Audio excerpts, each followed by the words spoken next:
deliverables. Oh, thank you. For advanced, the end of course deliverables were the business plan outline, as well as the deck, which you would be presenting on your business. So the presentation could be a few minutes long, and you would walk us through your business. Did you guys go over that a little bit last week? I know we did you did entrepreneurial mindset. Okay. So we'll touch base on that a little bit. In the Google class, we have that. So definitely in Google class, check out the let me see. There is the business outline as well as the so in the classwork section, you have the one-page business plan.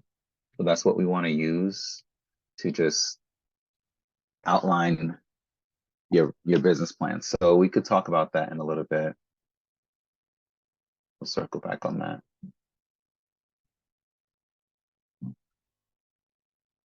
But essentially the business plan is what we're going to use to literally map out why you want to do what you do, how you plan on making revenue, what you want to do for marketing, so set those goals in place.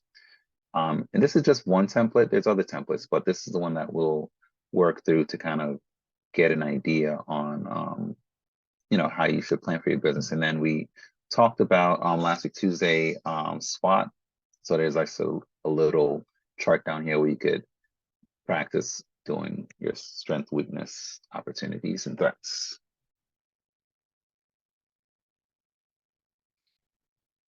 All right, and okay, so first we're going to go through cash flow, and then I'll tie it back to the business plan.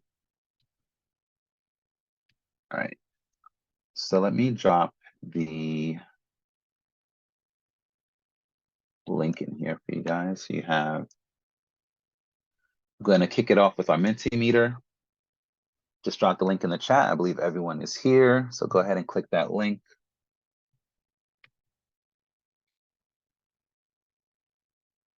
So we'll do our pre-test for cash flow, and then we'll jump into it.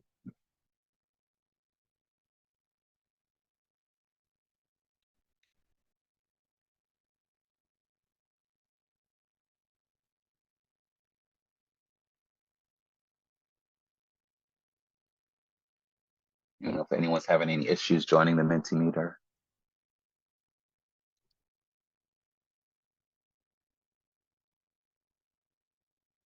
Should have what, 7, 8, 7. Yeah, it should be 7. All right, wait on one more. Is anyone having issues joining the Mentimeter? Oh, There we got go. 7. Awesome. Are we supposed to skip the questions by ourselves, or are you guys moving in for us? Oh no, I'm getting it in. So we're gonna start now. So here it is. What is cash flow? You want to go ahead on your device and choose your answer quickly,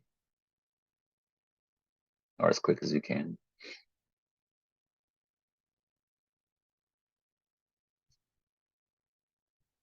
All right.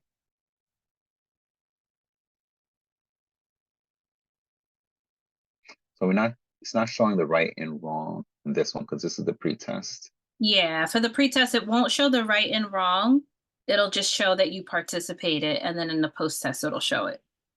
Mm-hmm. All right, next question. Oh, sorry.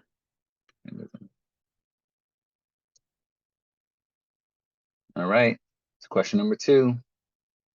What are the 3 types of cash flows? So this is multi-choice, so pick 3 of these that you believe fits the cash flows. It only let me pick one. Oh. Oh, that much. That might be It'll be different in the post test.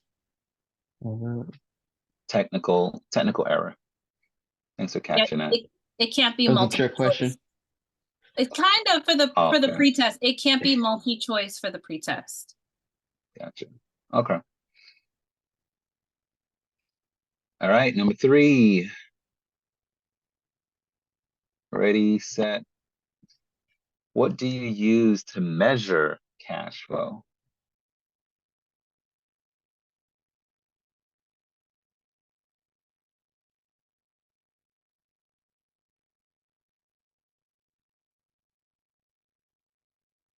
All right.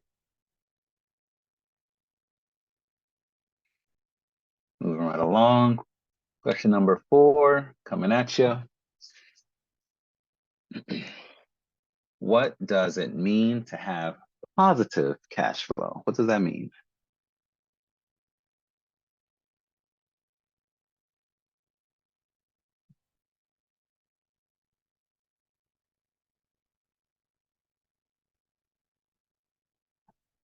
You guys are pretty quick. Not bad. All right, and for number 5.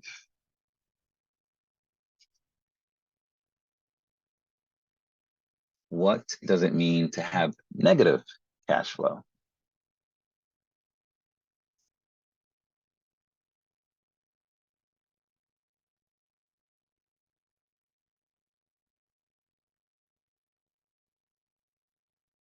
All right. Great job, everybody. Thank you for completing the pretest. We're going to jump into cash flow now, and definitely going to answer all those questions during the class tonight. So have your notes and everything ready. So I like to open it up just to get a general level set in understanding. Does anyone know anything about cash flow? Like who knows a little something about cash flow? You could raise your hand or come up. It's about like well, it's like it's like another meaning of like about how much money you're actually making from like income, such as like your job, your business, whatever makes some money. Okay. Yes, that's a good good explanation there, Shania. Cash flow can be like what amount of money is coming in and coming out type thing. Good answer. Good answer. I don't know if you guys watch Family Feud, but they clap and say good answer. Good answer. But yes, that is a good answer. How much money's coming in, how much money's going out. Why is that important? Your cash flow. So that you can know how much you made and how much is coming out of your paycheck type thing. Okay. And I think Samantha might have raised her hand first. Oh. I feel like it's important to know about cash flow because it's very important for when you're running a business because monetary value is important. Like you liking your business is important too, but you knowing like how to finance it is very important. So if you don't know cash flow or you don't know yours, there's really no point, if that makes sense. No, that makes sense. That makes sense. Thank you. Athos, would you like to add anything? I think not. That was all. Okay. All right, cool. All right, so next up, I'm gonna give you a little presentation here. Just an explainer. This video is meant to basically summarize some high-level bullet points about cash flow. All right, then we'll talk about it.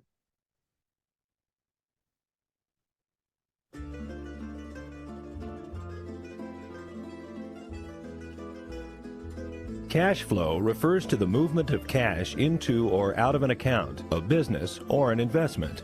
When cash inflows exceed outflows, this is generally considered to be a sign of good financial health, both for individuals and companies. Ed makes his living running Ed's Carpets. For Ed, cash flow is essential to the survival of his business as well as his personal finances. Having ample cash on hand ensures that Ed can pay his employees, his creditors, and himself on time, keeping the business afloat. The same goes for Ed. He needs enough cash in his personal bank account to pay for his house, his car, and other personal expenses. Whether we are talking about Ed or his business, there are generally three types of cash flows. One, operational cash flows. All right, so just pausing it here because I know the video is kind of moving quickly. So yes, three types of cash flows we're going to talk about today. Operational cash flows is the first one, and they have it here, right? Cash received or spent as a result of a company's business activities. So this is the money a business is making, basically. That's the operational cash flows. So you sell a product, someone pays you for that product, boom, you're getting money. But also, what are you spending, right? So as a business, there's certain things for operations that you need to spend money on as well. They're going to walk through an example of that now. Refer to cash received or spent as a result of a company's business activities. For example, a business like Ed's Carpets brings in cash by selling carpets and sends cash out to pay employees and suppliers. Similarly, Ed pays himself a salary, providing cash flow to his personal account. Cash will flow out to pay for his expenses such as food and housing. 2. Investment cash flows refer to cash received or spent through investing activity. All right. So operational cash flow, money coming in, and then what the business needs to spend money on, paying employees, things like that. And investment cash flows is the cash received or spent through investing activity. So it's specifically for the business investments. We'll talk more about this too. But are you guys familiar with investing from a general idea, like what it means to invest? Go ahead, Athos. It's when you put value, usually money, into something expecting to get more back later. Precisely. All right, so I'll hit play and it'll give the example of the investment cash flows for business. Basically, the purchasing and selling of assets that will help grow the business, or in the case of Ed, assets that will help increase his net worth. 3. Financing cash flows refer to cash received through debt or paid out as debt repayments. All right, so yeah. Number 3, financing cash flow. So financing literally is you need to take out a loan, you need to get a line of credit, a credit card. Those things are considered financing. So you don't have the cash, let's say, or you're not getting, the business might not be getting paid enough from customer orders to, let's say, make another move the business needs to make. Maybe you need to get a building or get a vehicle, right? Get a car or get a van to deliver your products. And you're making money, but not enough to purchase a vehicle, for example. Then you might get a loan, right? And use that loan to purchase the vehicle to continue your business. So that's one example of financing. Debt repayments. For a company, issuing stock, paying down debt, and repurchasing shares would count as part of financing cash flows. For Ed, financing cash flows include any cash coming from loans or other types of debt, as well as payments going to pay down debts. If Ed's business comes up short on cash and is unable to pay its obligations, it will experience a cash flow crunch. To avoid insolvency, Ed will have to arrange some type of financing or bridge loan. A similar situation in Ed's personal accounts would also have disastrous effects that could lead to personal bankruptcy if the cash flow crunch persisted. For this reason, it is important that businesses and individuals manage their cash flow carefully and set aside emergency reserves to cushion any unexpected events. All right, so I know that was really fast. We'll share the link out so you guys could reflect on that and play it back at your own leisure. But it mentioned something about issuing stocks. That's typically something that you would do once you're a larger corporation, right? So those stocks, the public stocks, is what companies on the NASDAQ and the Dow, that's what they do. There's also something called private stocks, but we don't need to get too much into that. But And then the bridge loan is basically another kind of loan that you could take out, which is meant to help you out if you're not making enough cash. All right.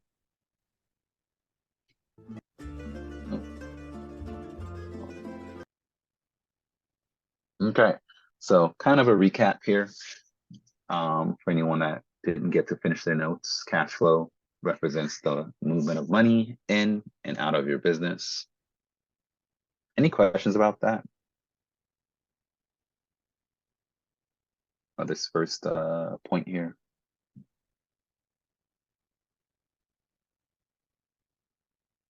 Oh, good. In other words, cash flow is a measurement of the amount of cash that comes into and out of your business in a particular period of time. We'll talk a little bit more about the measurement piece later. So the three types of cash flows, who remembers or took note already of the three types of cash flows? Go ahead, Savon. I think it was operational, investing, and financing. Yes, perfect. Yeah, so those are the main types, right? It's not that your business not every business is doing investments, especially in the beginning. Not every business is doing financing in the beginning, but they're the three types of cash flows that in the big picture businesses are tracking. Operational is definitely the most basic. Every business has operational cash flow, right? Because that's literally just talking about the cash coming in and out of your business. The investment is something that people aspire towards. So there's different things that businesses can invest in that will bring them some more what we call equity, right? So that could be something like a business getting or purchasing land, right? A business purchasing real estate, a building to operate from. Real estate is, typically goes up in value.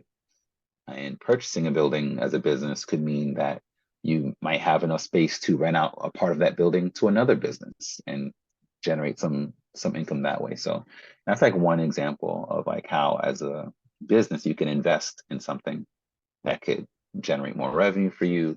Or if you were to sell this building down the line, you could take that cash and purchase something else, a bigger building, different building, things like that.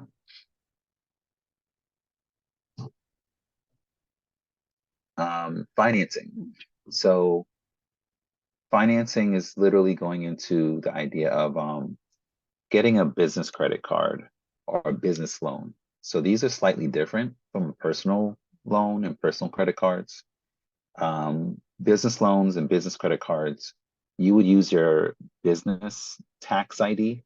So when you start your business, you get what's called an EIN number from the IRS. And you would go to companies like American Express and get a business credit card using your business ID. So what that does is the credit card's debt or balance is not reported to your personal credit history. It's reported to the business history. So definitely helps to separate those two, personal and business. Yes, Athos. I had two questions. First one, can you like buy personal things like going to Walmart with the business credit card? And two, if it's separated from like your personal like earnings and whatever, is that like what they call what's the name? Like an like when your company is not like attached to you or something? When it's a non-liability? Yeah, that's it. Yeah, LLC. yeah.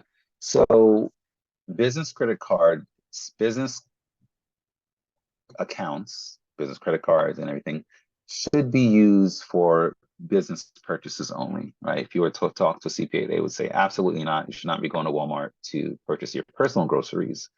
If you need to go to Walmart to get coffee and donuts and snacks for the business, you have some employees.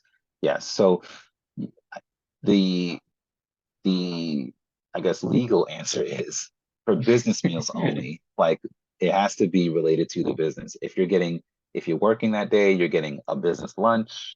Okay, you're traveling, you're getting food while you travel, you're taking a client out to lunch or dinner, and it's related to business.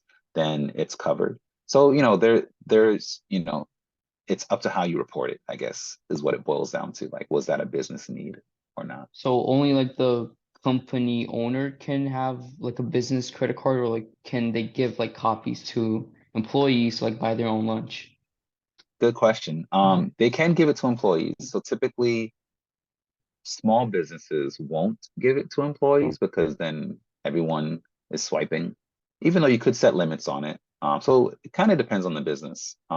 Typically, if it's like a sales company, like, hey, everyone here, you're going to go sell for my company, you might get a business credit card so that you can entertain guests, right? You can take them out to dinner, take them out to lunch, get them coffee, that sort of thing. And you would report, you keep your receipts, and you would do what's called an expense report to, so that we could all report up to the IRS what we spent money on. But ideally, as a business owner, you would pay yourself, right? So you would pay yourself. So the money, let's say you're making 500 bucks a week from your business. That's your payment. You would pay yourself, move it to your personal checking account, and then spend the money that way. Mm. Yes, All right, Savon? thank you. No problem. I had a question because my aunt was just talking about this, because she owns a hair salon and how she is like asking for us to gather her receipts for like her trips and things that have to do with the business.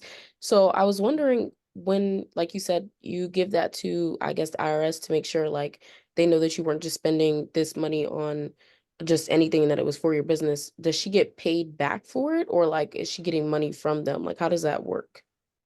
So the IRS, you have a certain amount of taxes that you owe. And with businesses, what you're able to do is what they call write-offs. So if you lost money because you were investing in your business, you can write that off. So if you're doing business spending, that's technically counted as a loss. So you keep your receipts so that when you file your taxes, you could say, hey, my business lost me all this money. And in an ideal world, then you won't owe taxes, and the government might even say, well, we owe you money because you lost so much in your business. So that's definitely a great question. Um, and yeah, so it depends on meaning who pays what. It depends on how much revenue you report your business made versus how much losses you report your business made. And that's what someone like a CPA, a tax preparer, or certified professional accountant, you would give them your receipts, your expenses, your spending, your revenue, your statements, and then they will make sense of all of that and file it and let you know where you came out on that. Okay, thank you. No problem. Great questions. Great questions. All right. Kind of a intermission slide here. A wise person once said revenue is vanity, meaning it's kind of a literal revenue number is vanity. Profit is sanity. Cash is reality. Who can take a stab at what this is trying to say here? Revenue is vanity. Profit is sanity. Go ahead, Athos. Okay, so if I'm not mistaken, vanity means like when you're like self-obsessed, right? So like revenue being vanity is like when like, oh yeah, I got this much money, yeah, I'm him and I'm the guy and stuff. Profit is sanity is like it's like that realization of what like happened. Oh, okay, so out of all this money that I got, only this much like is actually what I have on me. And cash is like how much you're able to like take out of all that profit. Great breakdown. Shania, do you want to take a stab at it? Yeah, and I was gonna say the same thing he said, but yeah. Awesome. You guys are on it. All right, so no, that was a good chunk. We're gonna take a 5-minute break. So we're gonna do like 2 5-minute breaks tonight just to break up the content. So we'll do a quick 5-minute break. We could come back at 7:03. All right, so take a quick break and we will be back soon.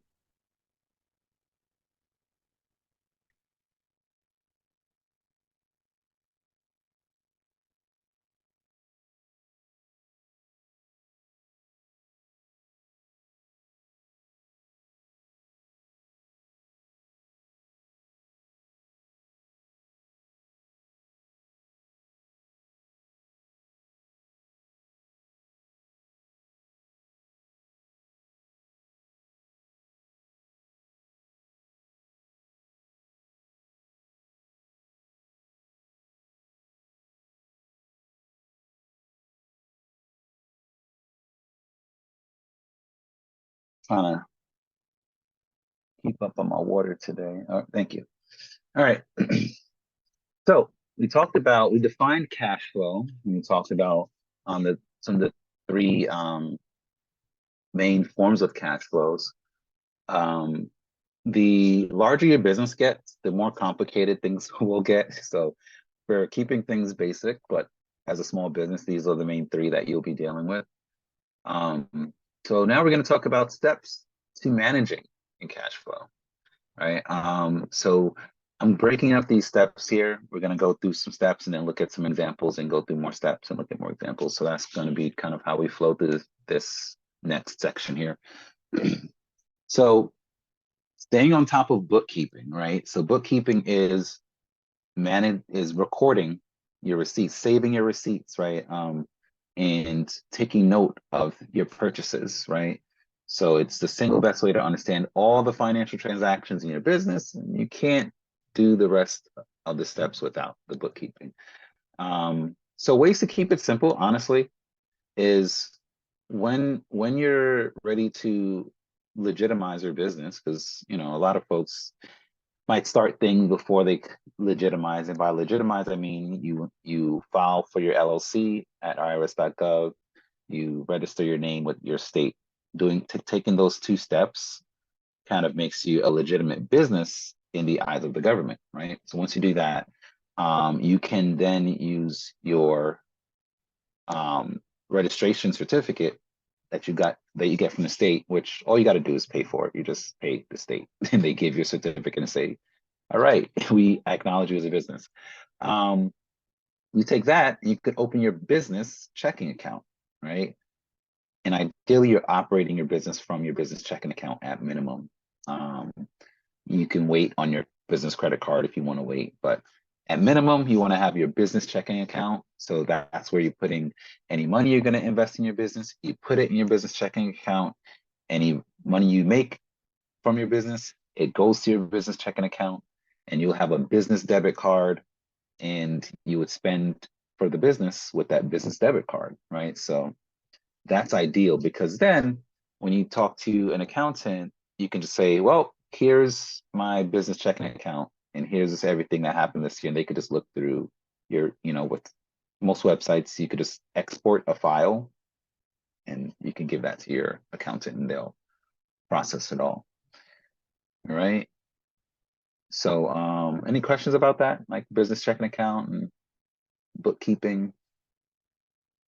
Trying to keep it simple, but let me know if you have any questions. Actually. So for this bookkeeping, right? Can we do we have an online page for that? Like in your, maybe the account page for your bank or something? Yeah, so your bank is going to keep all the transactions and they'll send you monthly statements. And then whatever you purchase, you want to save your receipts, ideally. Physically? Like they send physical receipts? Depending on your purchase, it might be physical or it might be an email, right? Confirming your order, confirming your purchase, or confirming your subscription for your business.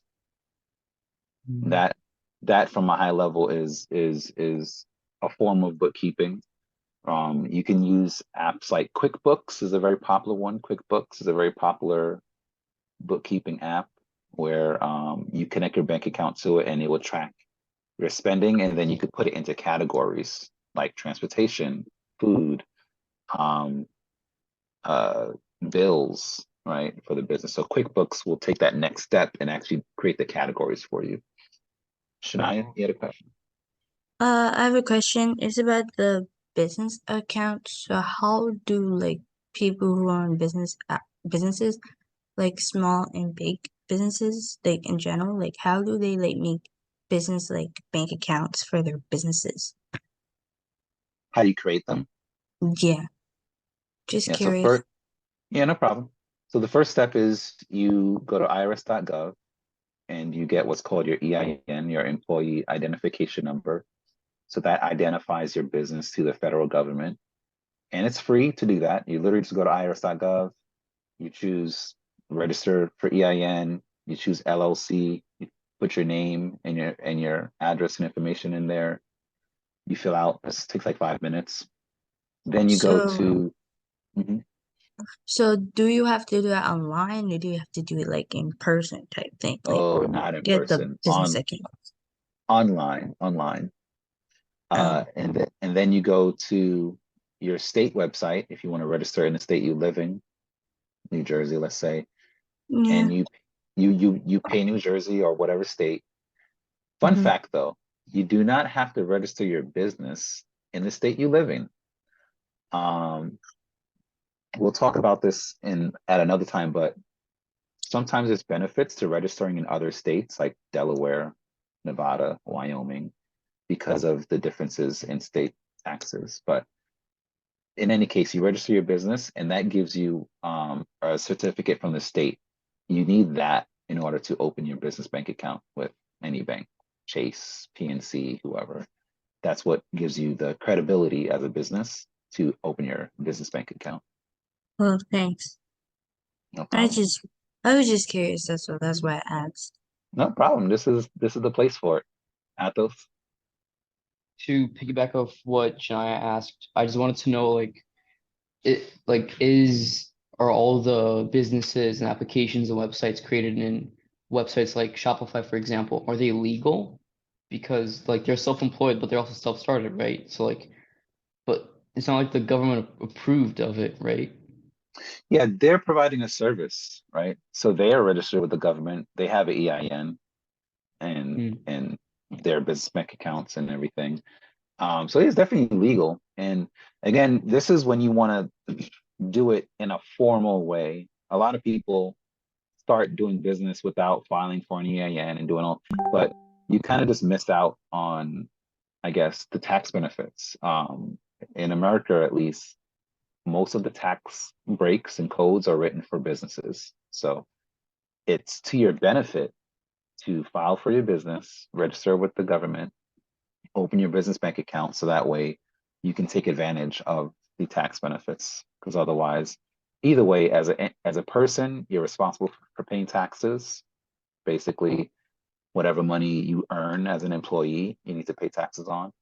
But if you're earning money as a business, you can do what's called the write-offs that we just spoke about, where you could say, oh, my business spent money on equipment, on paying people, on paying business credit card interest, travel.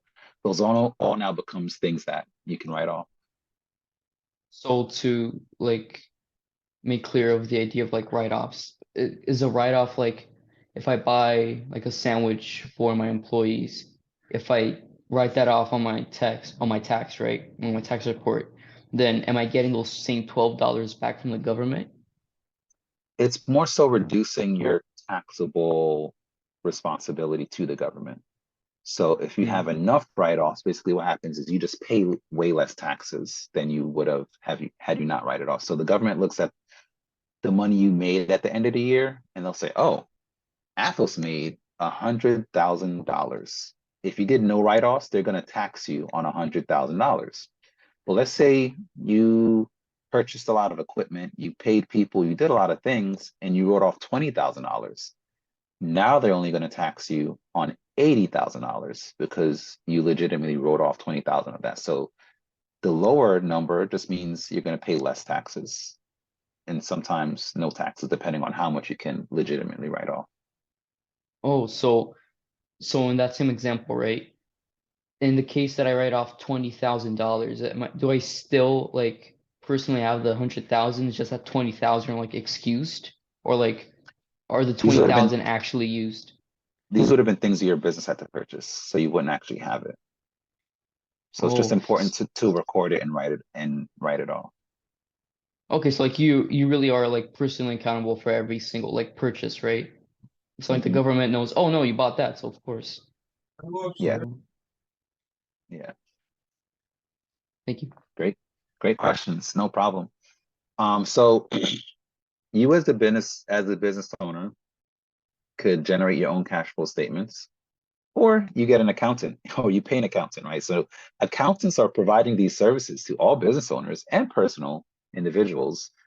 And I'll just show a quick example, right? So this is an example of a cash flow statement, and this statement is what you would ideally be recording on a month-to-month basis, right? And some businesses might do it daily. It really depends on your business. Like when I worked in a retail store, like if your business is daily and you're generating things, you should be recording that. Like how much did we make today? What did we purchase today? That should be recorded. And then it rolls into a statement like this that says, all right, here's a bigger picture of it on a month-to-month basis. And the government requires you as a business typically to file on a quarterly basis, depending on your business. If it's depends on the size and things like that, but this is the high level idea, right? So you have your income up here, have what they call depreciation, meaning you purchase something that lost its value, so you can actually file, you can record that as profit. Increase in accounts payable, right? So this is, you know, individuals that were paying you. So they have this all in the additions to cash. Subtraction from cash would be increase in accounts receivable, increase in inventory. So this is money going out, and that's why it's in parentheses in red, right? Net cash from operations, $8,000. They're looking here and subtracting the $8,000 here. Cash flow from investing, right? So you purchased equipment. So this equipment was an investment for your business because it most likely helped you do more business, right? And this is for Big Tech's mechanical bull rentals servicing, right? So you purchase your mechanical bull, let's say for $2,000, and that's what you're charging people to ride in this example. Notes payable, $7,000. So cash flow at the end of the month, $15,000. So literally tracking what's coming in, what are you spending, and what categories do they belong in. So again, this is something as a business owner, you might learn yourself. Use an app like QuickBooks, which tries to make it pretty simple. And even with using QuickBooks, I actually export my QuickBooks file to my accountant and then have my accountant have the final say. You know, they look it over and make sense of everything and make sure it's being reported correctly. All right, so I'm gonna play this next video, which is gonna talk a little bit more about cash flow statements. Then we could review after the video. Cool? All right.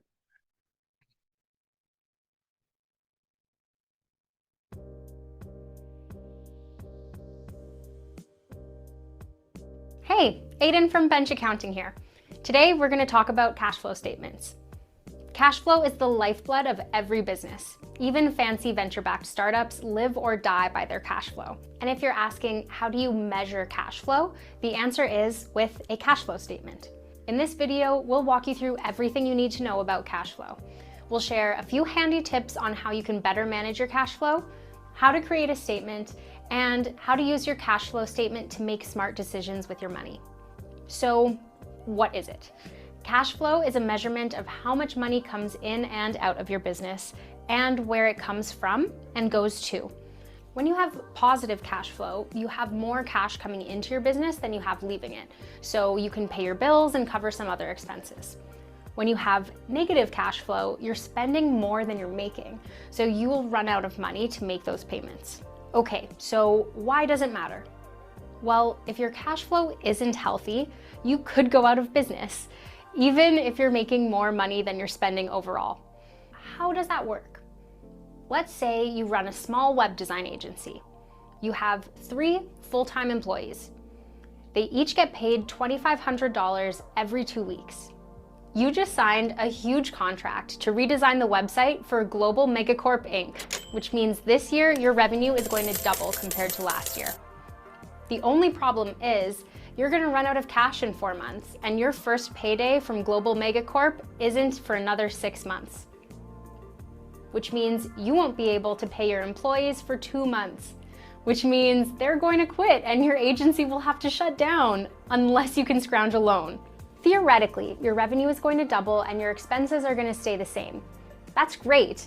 The problem is that revenue is going to come later than you need it. That is a cash flow problem, and a cash flow statement can help keep you out of trouble. But what is a cash flow statement exactly? It's a summary of how cash moved in and out of your business during a specific period. Let's see what that looks like. A cash flow statement is made up of 3 sections: cash flow from operations, cash flow from investing, and cash flow from financing.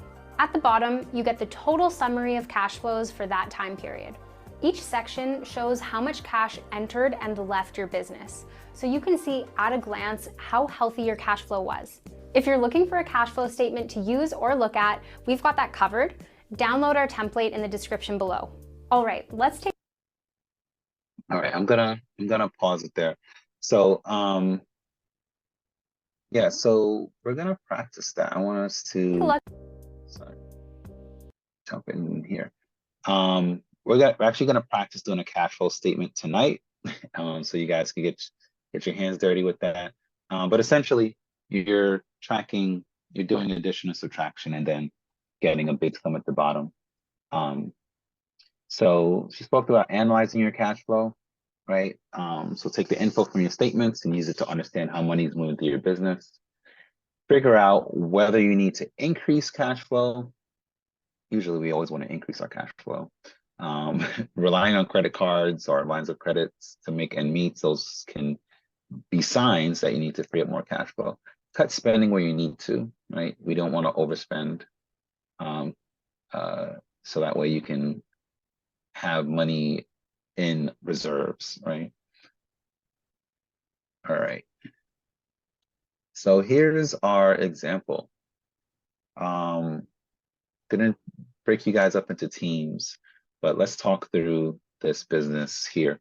So what you're going to do is create a cash flow statement together, or work on just talking through the operational expenses here together. And we're going to assume that you sell 50 t-shirts in your first month at $6 each, right? So first, figure out what the cash flow would look like, right? With these preset numbers here of costs. So this isn't saying that it's going to be good or bad cash flow. That's really for you to figure out in these next few minutes. So, all right, does that make sense?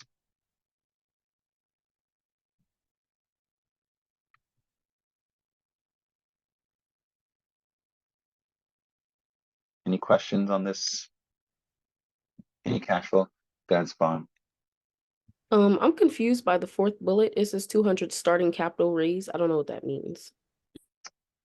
Great question. Yes. So meaning you have $200 to start this business. So that's gonna allow you to cover some of your costs here, right? It's $5 per shirt, $100 for your website, $50 a month in advertising, and you were fortunate enough to have $200 to start your venture. Oh, wait, Professor J, is the $5 cost per shirt like what we get? Is it like the sell, or how much money we need to invest for each shirt that we sell? So the $5 cost is what you're paying to get a t-shirt, and in this initial example, you're selling it for $6. So you're paying $5 and you're selling it for $6. Oh, never mind. My camera was zoomed in, so I couldn't see that $6. Thank you. No worries, no worries. Nice. Feel like we got a good baseline understanding here. All right, I'm gonna open the breakout rooms and give you guys, guess we could do 8 minutes to kind of write this all down and identify which ones is cash going out and the capital's coming in. And then the bottom here is saying if you sold 50 at $6 each, what would be your summary of cash flow? All right.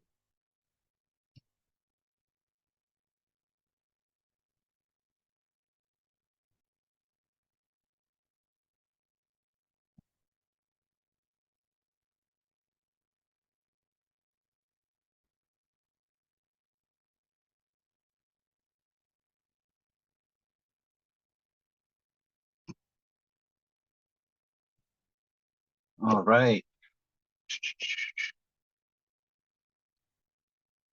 I didn't do any team names, but So, was everyone able to compile some kind of cash flow summary? How do we do?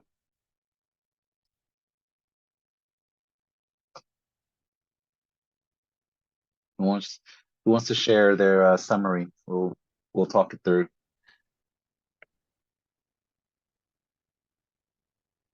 And do you want to go? Yeah, we can do that. All right, go ahead, go ahead.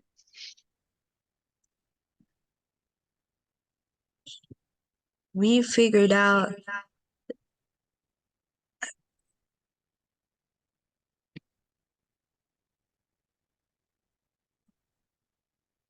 so for the cash flow, I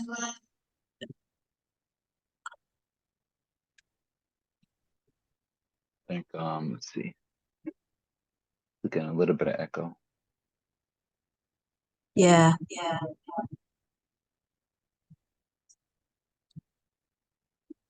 I think if someone turns down their mic, it should help. Uh-huh.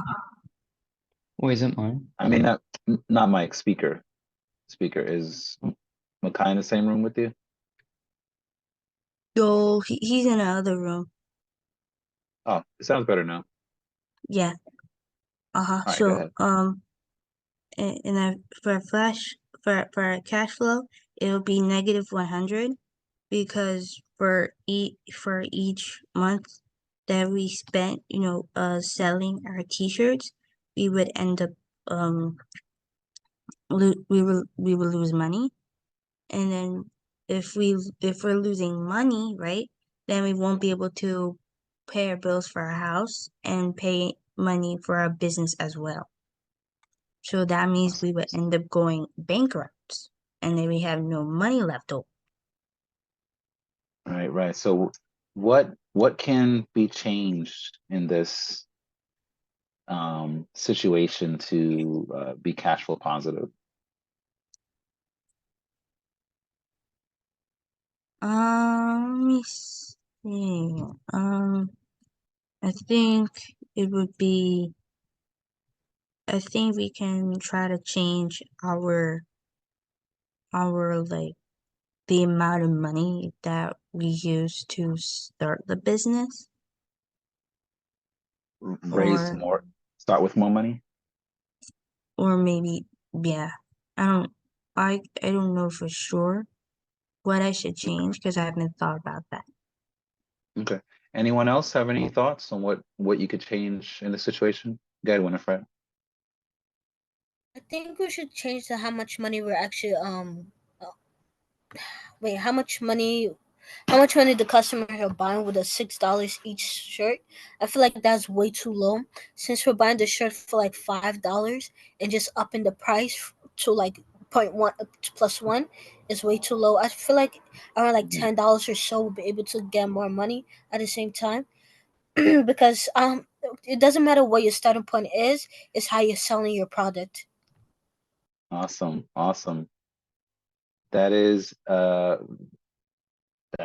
great answer. Yes. So this was purposely rigged to fail. $6 is too low of a number. So as a general rule, for when you're paying for a product that you then need to turn around and do something with and sell, ideally you want to multiply your costs. So the cost here is $5. Ideally, you want to multiply that cost by 3. So $10 is like, let's say, a discounted price, but $15 even, right? When you purchase any hat, shirt, whatever from any business, they paid a certain amount, and then they're gonna mark it up to cover these other expenses, right? So we, pay to cost of the website and advertising and everything should be covered in your cost that you're selling, in the price you're selling your items for. Any questions? Yeah, I don't know if somebody raised their hand. No, okay. So when a company says that like they're selling a product at retail price, is that like the cost for which they bought, or like is that the like the formula that you said the 3 times? That is a good question. Retail price is typically the formula. When the other price is typically referred to as the manufactured cost or the raw cost, meaning like materials cost, right? So if you're this t-shirt business, you have to get the material at some point. You're gonna have to pay for that material. And let's say your business is putting a design on the shirt, right? Then you're gonna pay to get that design on that shirt as well. All right, so let's say that all adds up to $5 for each shirt. So that will be your material cost or your manufacturer cost. And then to Winifred's point, you want to mark that up to capture back not only your costs, but to make enough business profit to cover the business expenses and pay yourself. Shania?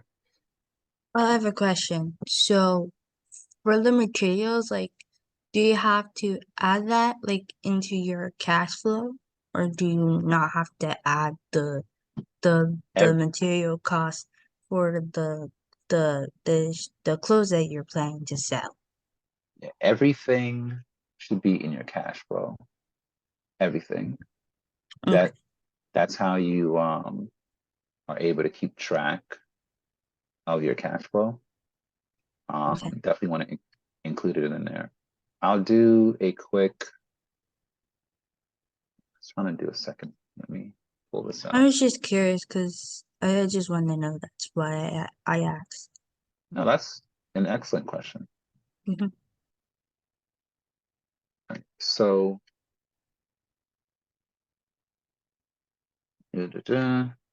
take this opportunity to do a live session. So we have $5 a shirt. Well, I'll start with the 200. So I'll put the 200 at the top.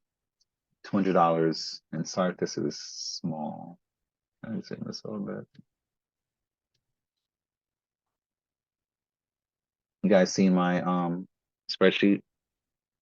Yep. Yes. All right, so we have 200 to start with.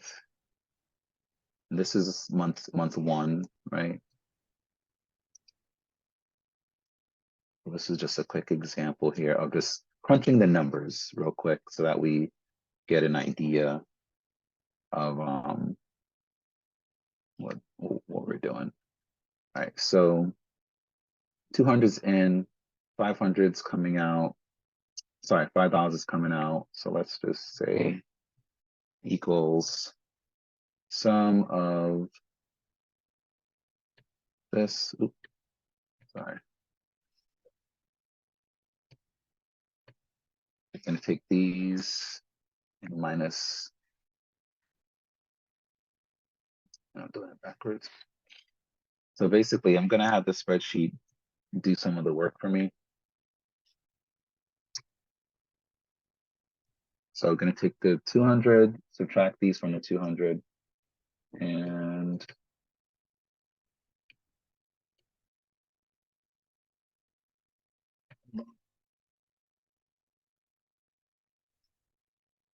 I'm mixing it up.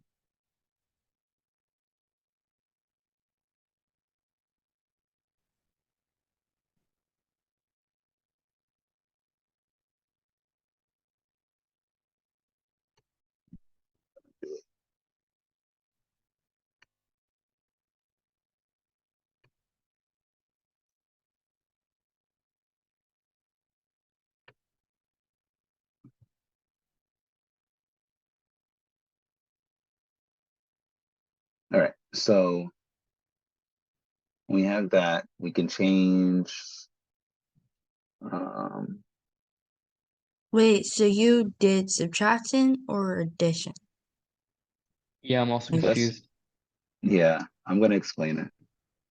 okay, I I was just asking. just want to put it in there so I could change some things around. So Okay. right here, I added these 3 to get the 155, and then subtracted that from the 200 to get the 45. So just showing that, all right, if I have $45 left over, and then I initially got some, like this is just one shirt here. But for multiplying that, right, and to get the 50 shirts, right? I like to do the do some of the sheets here so that I could play around with the numbers. So I think Shania, someone mentioned reducing your costs, right? Was that you, Shania? Did you say like pay less for certain things? I didn't say anything about that. Okay. So sometimes just showing you really quickly, building this using a spreadsheet like this, we could change your numbers and see kind of like how does this change things, right?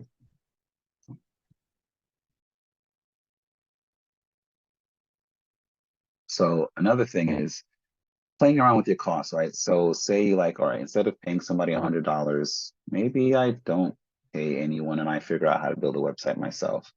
Maybe instead of doing advertising on Instagram, I'm going to not do that and just kind of sell to people I know to start with, right? So sometimes just changing some of the parameters of what you're spending your money on can quickly change your situation to leave you with some more money to carry over. So that was just a quick thing just to visualize it. But definitely the response of raising your price was kind of the top thing to say like, all right, like let's change our price point so that way we're actually making profit and not losing money. All right, moving on, get to back to my screen here. Wait, question, does that, when you use the Excel sheet, does that do it automatically, or did you have to put in that code that you put in for it to do that? With the Excel sheet, once you put in certain formulas, it's then going to do it automatically for you, like when you change the Oh, numbers. okay. Sorry, I should have pointed that out. That was why I was So you're in the zone. yeah, I was trying to move quickly because that's technically not part of the lesson, but I just like, let me show you real quick the benefits of using a spreadsheet and how that could help with coming up with your numbers with this spreadsheet. Sorry. So once you put the formula in, like using the sum formula, and now Google, actually you could use the AI and it can write formulas for you. But yeah, once you have the formula in and you change the numbers in the areas the formula is running, it's quickly just going to update, once you change your numbers. So it'll keep, you click here twice and you can see, okay, it's focused on this area here. So you could play around with numbers and say, oh, what if my cost was this? What if website was this? What if this number was that? And it'll quickly spit out the results for you. And then even for, so I could keep going on the spreadsheet, but I don't want to use too much time. But yes, spreadsheet is definitely a big help starting off. Figuring out how to work a spreadsheet can help you as you're trying to figure out numbers. All right. Also, these are just some other, well, the 6th bullet point here is a way to, another way. The video that I started playing with the lady from Bench that was talking about the cash flow statements, speeding up your accounts receivable. So in that example she gave in that video, she was saying you had about 2 months worth of money left to pay your employees, but the first payment from the company was not coming until 6 months. So in situations like that, where you have a contract that's being formed, you could literally say, hey, I need a deposit. I need you to pay X amount now for us to seal the contract and for me to do the work. And that's totally valid as a business, right? If someone is going to employ your services, it's pretty standard to say, I need some kind of deposit upfront, right? Because you're going to now invest your time and energy and money to create something for someone. So that's what they mean by speed up your accounts receivable. It means get paid sooner than later. Rinse and repeat, make analyzing your statements a regular part of your what's referred to as your back office routine, but kind of your maintenance of your business, right? Checking your statements, seeing how much money you're spending, and being fully aware of where your money's going. What are you spending money on? How much is it? And reflecting, hey, can I cut costs in any way? Is there, another supplier, let's say going back to the t-shirt example, is there another supplier that I can get the same quality material from for less? Is there things that I can do myself to cut costs, or you can evaluate, and that's something you want to do regularly. Figure out, does anyone know right now in like just the general world of business and technology, what technology is kind of threatening people's jobs that a lot of businesses are looking to take on to save costs? AI. AI, yep.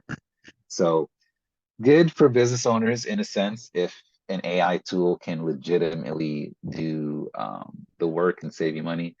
Bad for people that are depending on that. But I always talk to that example to say that technology does advance the work that we do on a day-to-day basis. Quick example is when telephones first became something that people had in their homes. There was what they call switchboard operators. People were literally hired to connect their calls from one phone to another. Literally, there's a person constantly connecting calls. That was their full-time job. There was hundreds of thousands of people doing that, connecting calls all day, until they had the technology to build what's called a switchboard with a phone number where you could dial to connect directly. So That way I had phone books. This was way before phone books. So with the switchboard, the first version of the telephone, there was no phone number. And that's why you had to just pick up the phone. It connected you to the switchboard building. And you would say, I'd like to talk to Athos, please, in New Jersey. And then they would say, all right, I'll connect you right now. And they'll connect your call physically to your phone line, and then your line would ring. But technology made it so I could just dial your number. That's when phone books came out, and call you directly without someone physically doing it. But thousands of jobs were lost, but other jobs were made. So AI is now this current technology that's going to be replacing some jobs, but creating new jobs. Sorry for the tangent. But yes, Ms. Latoya put in the chat a picture of what the switchboard actually looked like. This was a very, very real thing way back when. All right. So you guys want to do another break now, or do you want to wait a little bit? I have a question. Sure, go ahead.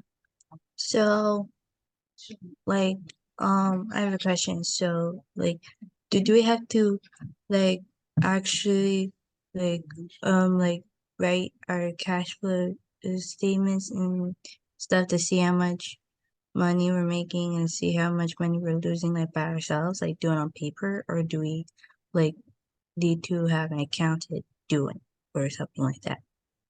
So it depends on what you want to do. So there's applications like QuickBooks, which definitely help. You could Oh. use spreadsheets like the one I showed and really Oh, can you say that formalize again? it. Oh, the What you said application? before? I was saying there's applications like QuickBooks. Oh. QuickBooks. I'll drop it in the chat here. So QuickBooks, I could also just give you a quick example of it. QuickBooks is an application that a lot of people use to track their spending. There's a subscription fee for it, and they're made to help you track your spending. A spreadsheet is a simple way that's free. It's like, if you take some time to invest in, I guess, the learning of, hey, how do I track this stuff? You can get an Excel template to start, especially if your business is simple and keep track of it Or yourself. or I can get an accountant to do that, right? Or you can get an accountant, absolutely. So Yeah. Is there AI for it? possibly, Yeah, but probably. some people use accountants for a lot of stuff, right? Yeah, Including so for their businesses, right? yeah, so accountant's gonna charge you a fee. They're gonna say, hey, for 150 a month, I'll keep track of all your books for you, and then file your taxes once a year for 200 or 300, whatever it's gonna be. So Right. that is an expense you can work into your business as well. Okay, I was just asking, that's all. No problem. And as a small business, I think there's a certain number. If you're making less than a certain amount of money, you actually don't have to file your taxes. I think it's like 10,000 or something, but Mhm. so something to note. All right. So that was cash flows from the going through the nooks and crannies of cash flows and cash flow statements. We'll do another quick break, and then we have some fun stuff to close out with. All right, so see you back in 5. So that would be 7:52. Sorry, 7:52 now. That'll be 7:57. I love when we have 2-second breaks.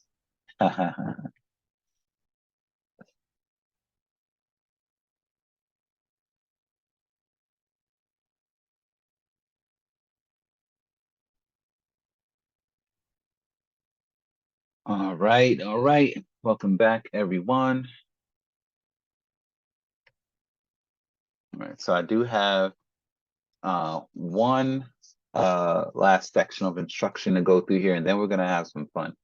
All right. I know cash flow, a little bit on the non-exciting side, right? But it's good to definitely understand it, so that way I don't know if you guys hear these stories of celebrities and folks that come into money one way or the other, and they got ripped off by their accountant. They didn't realize the person handling their money been stealing money for years, right? So it's good to at least understand it, because even if you're going to get an accountant, you want to have just a general understanding of your business and the money that's coming in.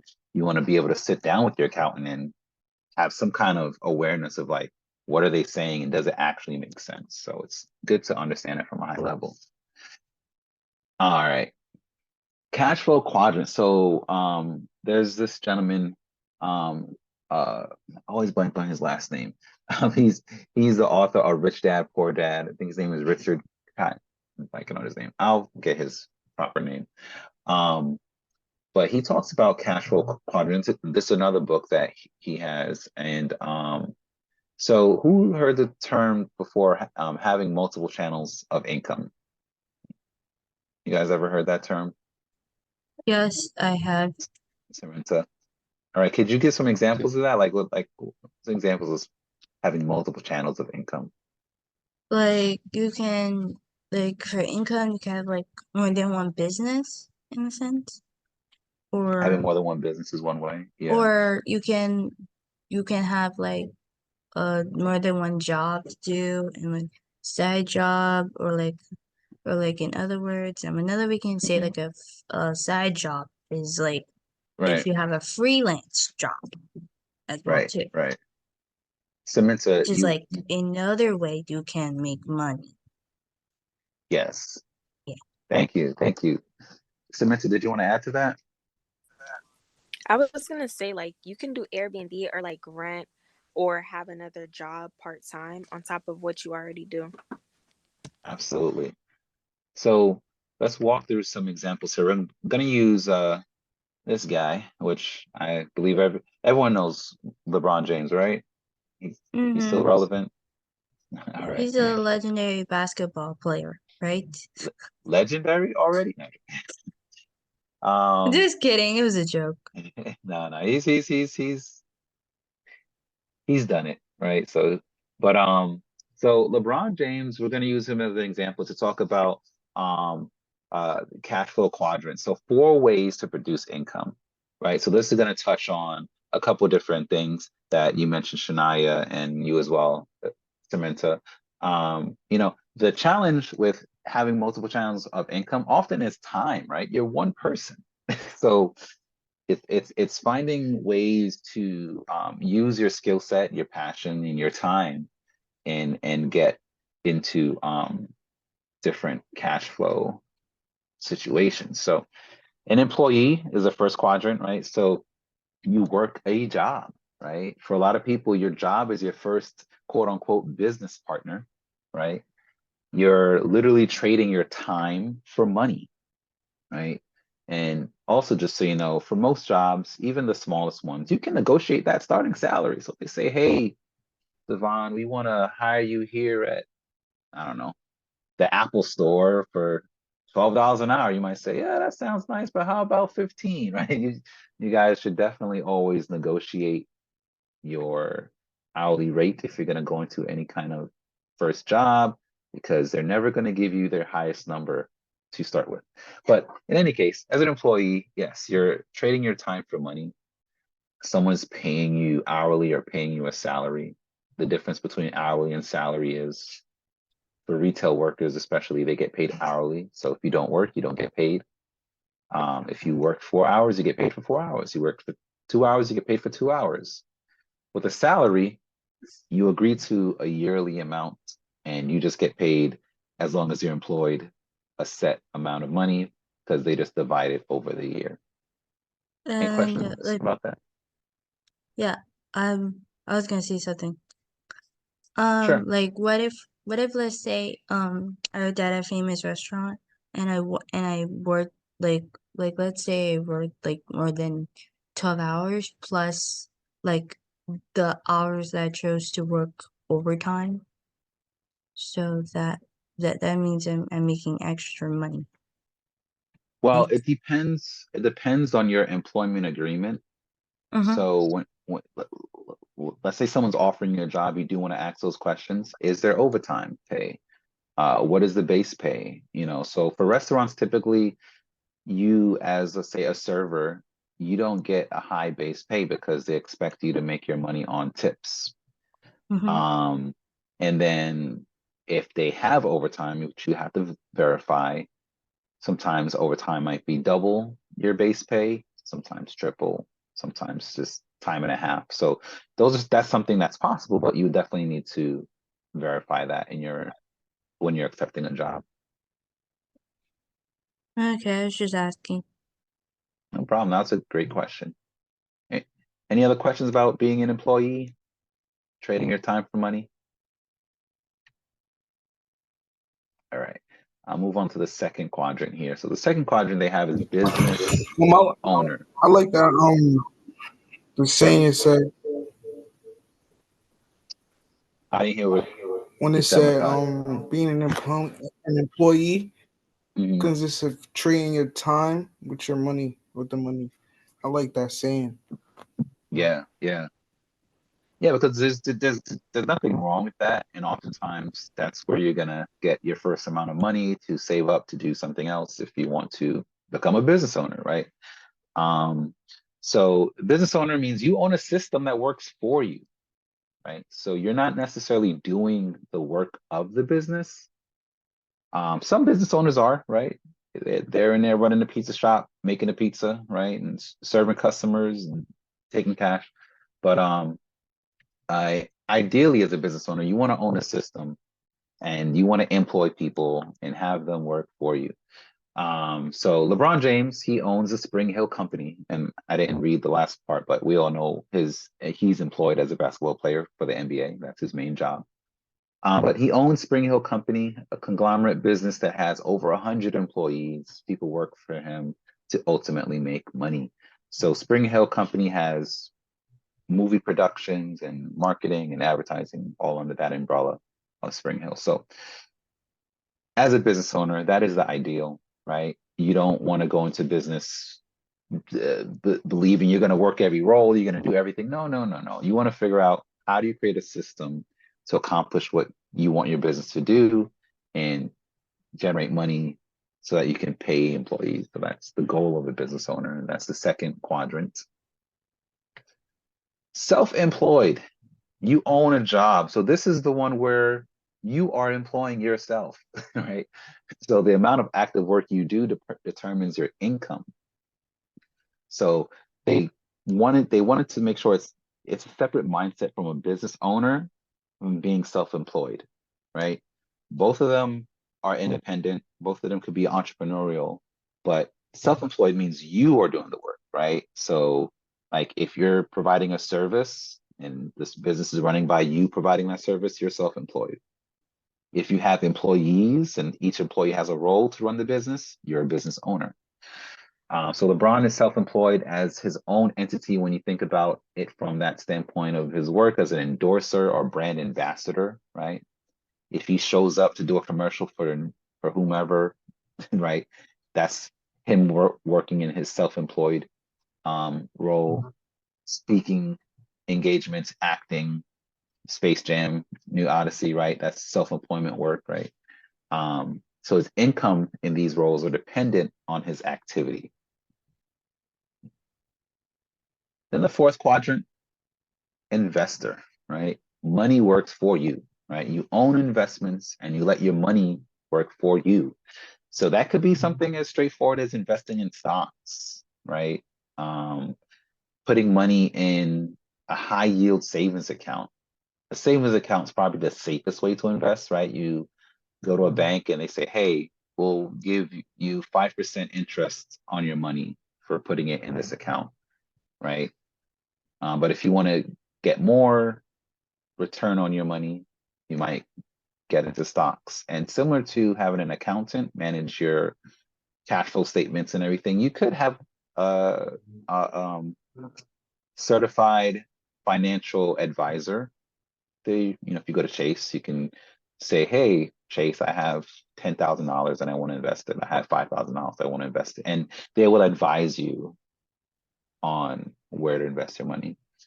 So LeBron in this example, well, in this reality, he invested in multiple things, such as Liverpool Football Club, which is a soccer team, for those of you that don't follow football globally in that realm. Blaze Pizza is another one that he invested in.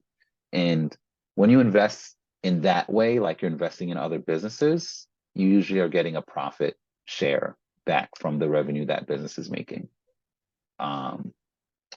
So those are the four quadrants of Mr. LeBron James. And this actually earns him a lot of money. He's making more money outside of the NBA. So his wealth is actually coming from these other quadrants, or the majority of his wealth is coming from the quadrants outside of being an NBA player.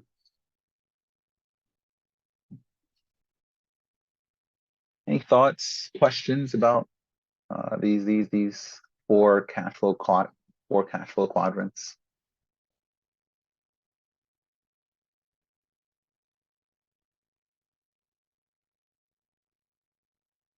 No? Okay. All right.